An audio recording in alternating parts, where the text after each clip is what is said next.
Moi kaikki! Se on Snowgirl täällä! Ja tänään mä aion puhua teille erittäin tärkeästä asiasta, josta mä kerron oman MP:ni. Eli mielipiteen, jos joku ei tiedä mikä on MP. Eli tää on siis uusi videosarja, jonka mä nyt aloitan. Eli tässä mä otan aiheen ja kerron siitä vähän. Ja sitten mä kerron tyylillä esimerkkejä tai stereotypioita.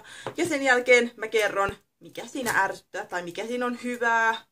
Mutta tämmönen mielipide-juttu, mikä tää on. Jos keksitte hyvän nimen, kommentoikaa alas. Mä haluan tietää hyviä ehdotuksia mun nimettömälle sarjalle. Tästä tulee mieleen Ronnie Bach. Mut hei, joo. Eli nyt mä käsittelen julkisen liikenteen. Tästä on moni tehnyt videon ja aiheen. Ja koska tää koskettaa joka ikistä suomalaista, everyday, ainakin jollain tavalla, ainakin sä näet jonkun bussin tuolla, niin miksi ei tehtäisi? Joten eiköhän mennä vaan videoon. Liikenne on erittäin suuri osa meidän suomalaisten arkea, ainakin mulle. Mä menen nimittäin joka aamu kouluun bussilla ja tulen koulusta bussilla.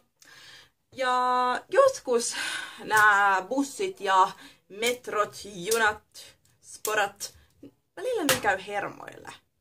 Siis julkinen liikenne on mun mielestä tosi hyvä juttu, koska se säästää luonnonvaroja ja se on niinku kätevä tapa matkustaa. Mut onks teidän pakko aina kusee ne aikataulut?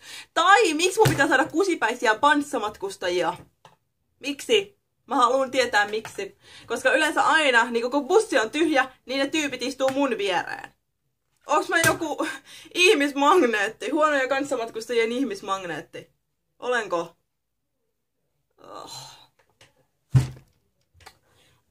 Mun otsa, toi oli huono idea. Mut kuitenkin, julkinen liikenne on hyvä, mut nyt mä kerron teille vähän stereotypioita siitä, minkälaisia kanssamatkustajia te voitte saada ja minkälaisia bussikuskeja on olemassa.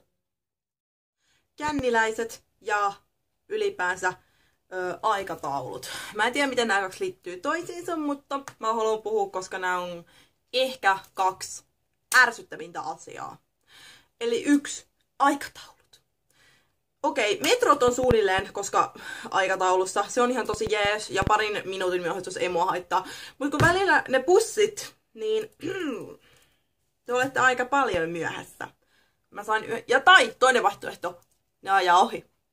Ja yhdenkin kerran, mulle kävi vähän niinku semmonen juttu, että yksi bussi, mä lähden koulusta yleensä 5-8 ja se tulee niinku kerran tuntiin. Mikä on tosi ärsyttävää, mutta sillä on pitkä reitti, joten I understand that very well. Mutta sitten siinä se bussi ei ollut edes täynnä. Vaan kun mä viittoilin tällä tavalla, tule tänne bussi, tule tänne. Tämä ajattelin, heillä on viettoilutapa, tiedän. PS, paitaa Unkarista. En tiedä, mitä liittyy se, mutta kuitenkin. Niin, kun mä viittoilin silleen, että hei, mä haluan jäädä pois kyydistä, tule tänne. Tai siis ei, siis mä haluan kyytiin, en kyydistä. Mä oon väsynyt. Mutta, siis kun mä halusin kyytiin, niin tiedätkö mitä se bussi teki? Bussi ajaa ohitte, ja kuljettaja näyttää ilmeisesti mulle keskisormea. Fuck you! Rasisti! Tai siis ei toi kuulu bussikuskien käytökseen. Siis se ajaa ohi ja näyttää mulle keskaria. Siis mä olisin ymmärtänyt, että se olisi ajanut ohitte vaan sen takia, että hei, silloin tyyliin on niin täynnä. Mut kun ei, se ajoi mun ohitte ja bussi oli puolella tyhjä ja näyttää vielä keskari ihan niinku, sillä haista vittu, jäit juuri kyydistä. Sitten eräs ryhmä, mikä myös tosi ärsyttänyt, on valittajat. Siis nämä on nämä henkilöt, jotka tulee bussiin ja alkaa valittaa sulle tai jollekin muulle kanssamatkustajalle. 1. Niiden purkautumisesta, käytöksestä tai tyyli, jos sulla on joku lapsi mukana ja ylipäänsä niinku ihan oikeastaan kaikesta, mitä sulla on. Esimerkiksi mulle kerran yksi nainen tuli valittaa. Miksihän sekin tuli valittaa? Tuli valittaa siitä, että miksi mä oon ulkomaalainen.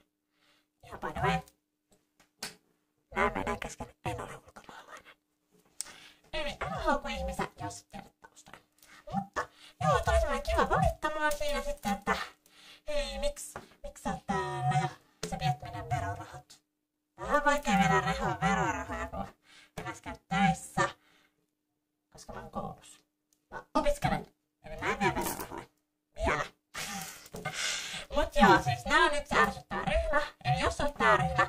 lopeta se. Siis valittamista ei jaksa oikeasti kukaan.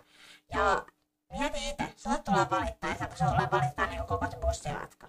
Not nice. Mennään bussikuskeihin. Ainakin mitä mä oon huomannut, on olemassa kolmenlaisia bussikuskeja. On niitä, jotka, jos sä tervehdit niitä, tyyli moi, ei vastaa yhtään mitään.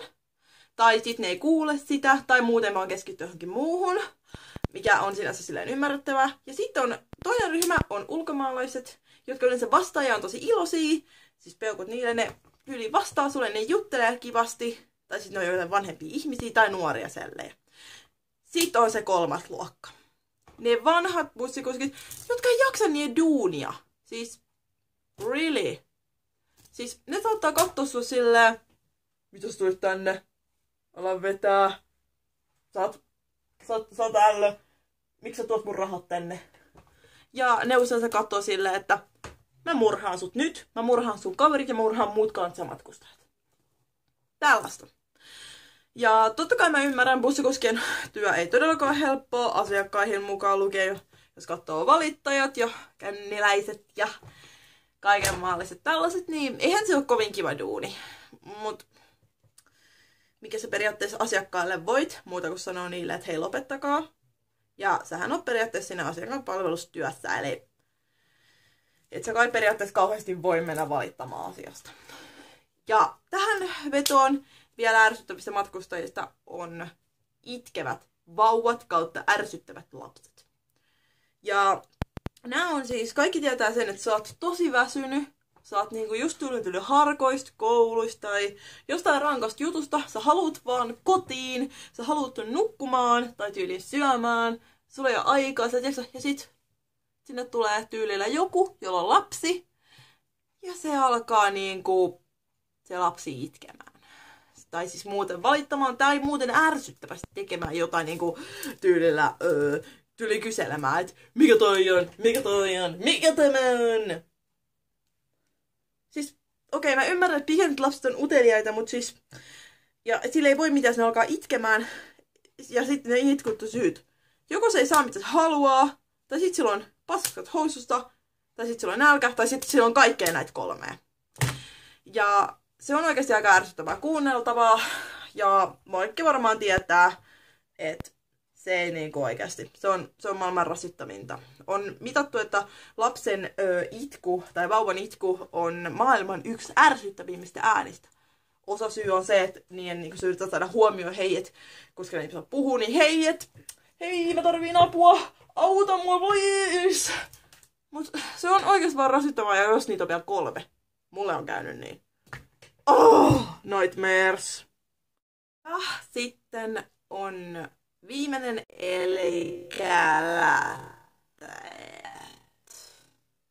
nämä on siis ne henkilöt, jotka siis puhuu ihan sairaalujalla äänellä. Ja sä oot siellä silleen, nyt pölpöttää tyyliin, niin tulee se 2 naista keski-ikäisiä. Ja ne pölpöttää sulle niinku koko ajan silleen pölö, tai sitten pölpöttää keskenään, sitten yhtäkkiä alkaa niinku huomaamaan sut ja alkaa pölpöttää sulle. Ja sä oot vaan siellä silleen, että please, stop. Mut ne ei vaan lopeta. Siis ne on ärsyttäviä. Ja sitten tähän syystyyn menee myös teinit. Ja ylipäänsä tällaiset nuoret, jotka tyylillä, ne soittaa jotain Justin Bieberia, tai sitten soittaa jotain One Directionia, just sillä tyylillä, että kukaan ei halua niitä kuulla. Ja sitten ne huutaa silleen, kiroilee. Okei, kiroilen mäkin vähän sen, mutta siis ne kiroilee tyyliin koko ajan niinku putkeen. Ja sitten ne tyyliin juo ES:ää ja kaikkea muuta tällaista ja häiritsee joskus jopa kanssamatkustajia, siis ärsyttävää. Mut meitä on erilaisia. Mutta tästä vedetään näistä negatiivisista asioista, koska mä oon niin negatiivinen ihminen. Why I'm so negative. Katsokaa mä hieman viuhkaa. Joten vedetään niihin positiivisiin puoliin. Eli esimerkiksi positiivisia puolia on se, että sä pääset helposti niihin eri paikkoihin, missä haluat. Okei, nyt ei puhuta siitä, että niiden pitäisi olla yleensä aikataulussa. Ja ylipäänsä, no se ei ole kovin kallista. Se on säästyy itse bensaa. Et mä sanon, että kyllä julkinen liikenne on ihan hyvä, mutta välillä se käy hermoille tyyliin jossain niin kuin tyylillä Miska sanoi, eli no niin, nyt siellä on yksi jumihuutoinen, kaikki paniikkiin, paetkaa! Ja sitten metrot ei ole käytössä, bussit ei ole käytössä tai jotain vastaavaa. Mut hei, valittaminen sikseen. Julkinen liikenne on tosi hyvä asia. Mä pidän julkisesta liikenteestä paljon. Nää oli nyt vaan semmosia seikkoja, jotka käy niinku hermoille joka toinen päivä. Tosi positiivinen video taas.